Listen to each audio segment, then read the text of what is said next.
Hey Gemini, welcome to your May 2019 astrology and tarot reading. Welcome back to the channel if you're regular here, and if you're new, please subscribe. It's great to have you on board. So Gemini, we're coming up to your season. We're fast approaching your season. It's your time. It's your moment. It is Gemini Spotlight. Now we have Mars in your sign right up until the 15th of May, and then the Sun will pick up the Gemini sign from the 21st of May. So we still have a lot of your energy surrounding for most of the month. Now Taurus season is that interesting arena of reflection before you're reborn into a new chapter, because when the Sun goes into your sign, it is always the new beginning, and then we'll have a new moon in your sign in June, which again is your time to manifest. And with Taurus season, it's a great opportunity to offload some baggage, something that's been holding you back, or something that has been affecting you in a way that is counterproductive to all the things that you want to achieve when it comes to Gemini season. Because with the current planets being the way they are, there is a heavy arena of 8th house and 12th house energies for you that can feel a little bit heavy at times, and it can really push you to emotional depths that aren't always completely comfortable. You like to observe these things with a sense of detachment and a perspective, and even sometimes you're more interested in other people's darker stuff than you're necessarily interested in your own, because you like to have all the information. But Gemini, it is a wonderful time of year, and the 12th house energy is nothing to be afraid of, but it may just make you that little bit more psychic, and that little bit more clairvoyant, and that little bit more aware of the subtleties in the room, seeing things. And that is, for some signs, very intense and very overwhelming. For you, it gives you this satisfaction that you just know stuff before anybody has to say it. It's like being privy to a lot of secrets before anyone even tells you, and you know how much you enjoy those. So it's actually a really good month. I do think if you're interested in therapy or something to heal you from past trauma, if you have it, the 12th house energy is a wonderful time to do a little bit of soul searching. And then we're going to have this Scorpio full moon, and I kind of love that.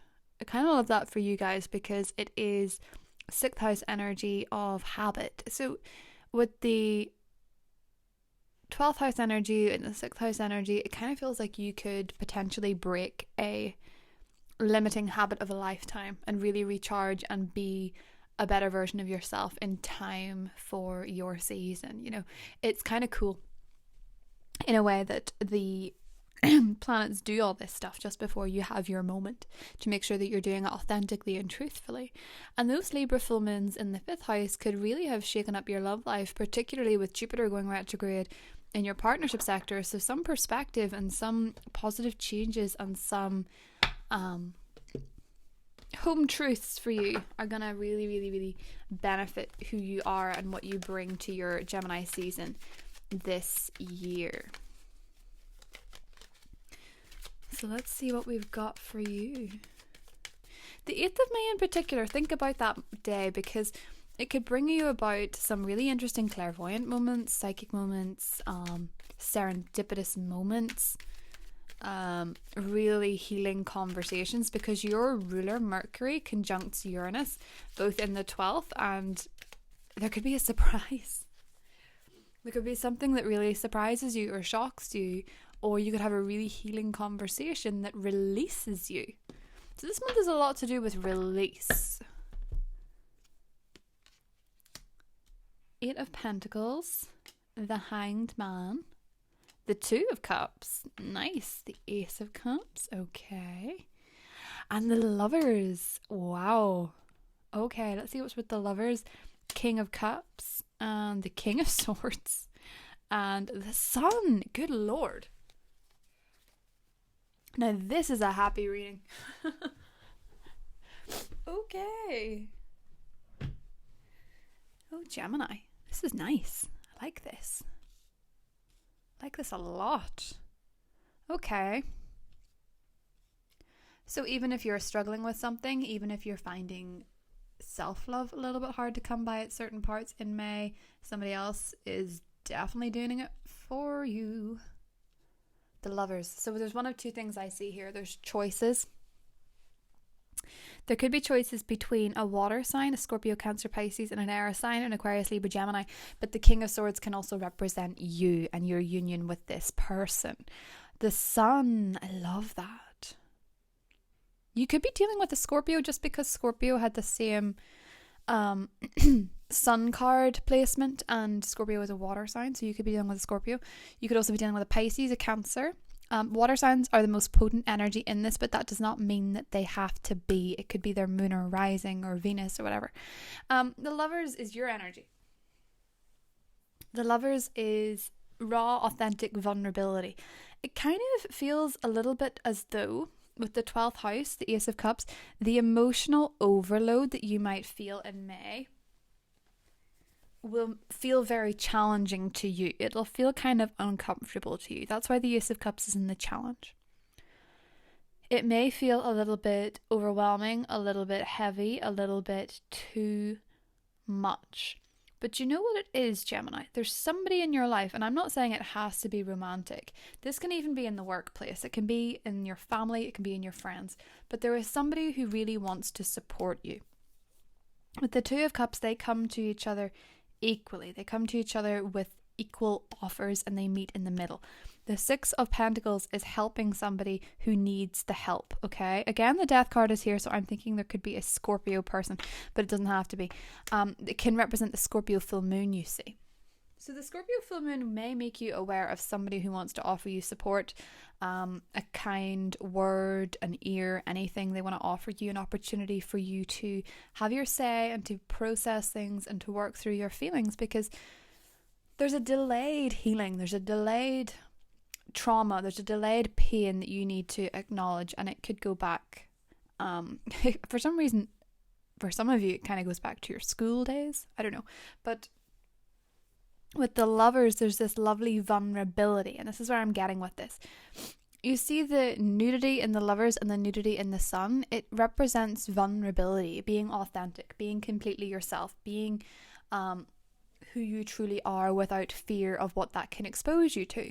So when I see this with the two kings, I feel like there's two people who, one is emotionally based and one is intellectually or thoughtfully based, and they create a union that's actually really positive. Another thing that I kind of get from this is that the King of Swords in the Sun represents the Sun moving into Gemini, the air element. So I also feel as though butterflies might be spirit animal choices for you. When you see a butterfly, it is a sign that things are working out the way that they're meant to. It's a sign that you need to remain hopeful, remain positive, particularly if it's about a romantic relationship, because romance is fully on the cards, Gemini, regardless of who you are, what your relationship situation is, what your standing is, whatever. There seems to be something lovely and romantic coming through. You can't have the Lovers and the Two of Cups and see nothing. So whatever that means for you, it is a wonderful union. It is a pairing. So it can translate, of course, into a supportive friendship or a supportive family member or a supportive person in the workplace. But I do feel like somebody really comes to meet you when you're feeling your most vulnerable. So it's kind of as though that person that you can call, it's that somebody that likes you the most when you let a piece of you show that you haven't before. And I don't mean that to be innuendo. I mean that as in a piece of your soul. But whatever is going on, I don't know. Whatever. The Sun card is just telling me that there's a lot of positivity and excitement to this month for you. And of course there will be, because when you go into Gemini season, it's going to feel very, very at home for you, and you're just going to be very at peace. And with Mars moving out of your sign as well, there's less aggression, there's less forcefulness, there's less need to put your point across.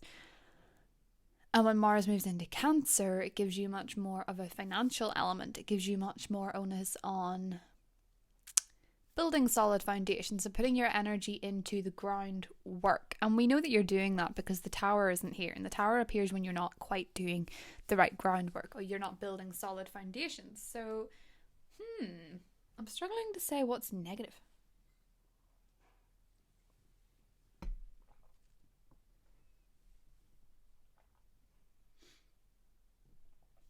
I'm thinking with the Ace of Cups, it is what is that word? A denied healing, or healing that was put in the back burner, or something that really has upset you, but you've sort of kept down in the shadows. Something may expose your vulnerability, and that could be falling in love. Falling in love with somebody could expose your vulnerability.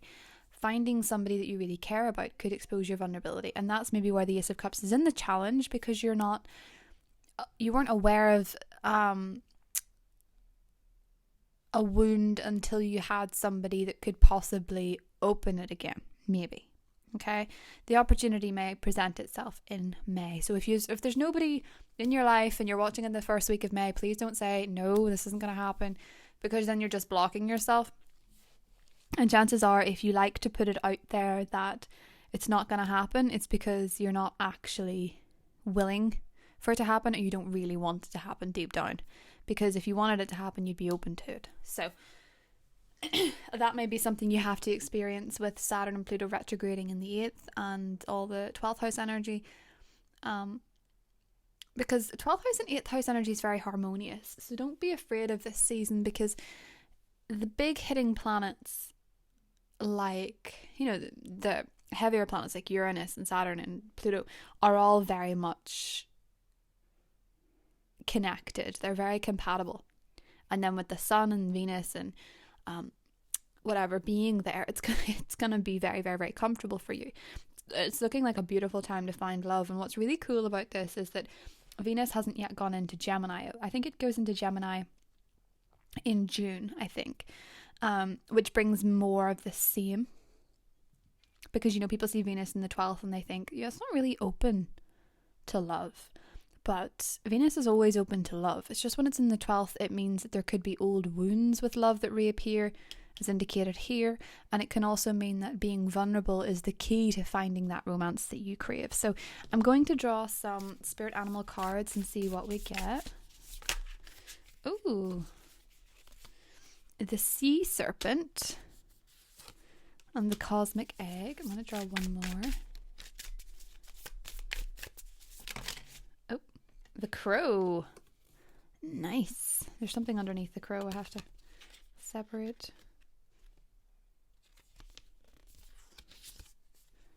Okay. Put these here. Very, very psychic energies. The crow is a very psychic energy, very 12th house appropriate. It's all about being very in touch with what's going on within, or at least getting in touch, being spiritually strong. Because the crow is a symbol of magic and the supernatural. So you probably are having quite supernatural moments with the 12th house. It also rules meditation and self-study, but we have two of the spirit cards here rather than the traditional fire, water, earth, air element. So the sea serpent is, as I said, all about healing emotional wounds and expressing your desires.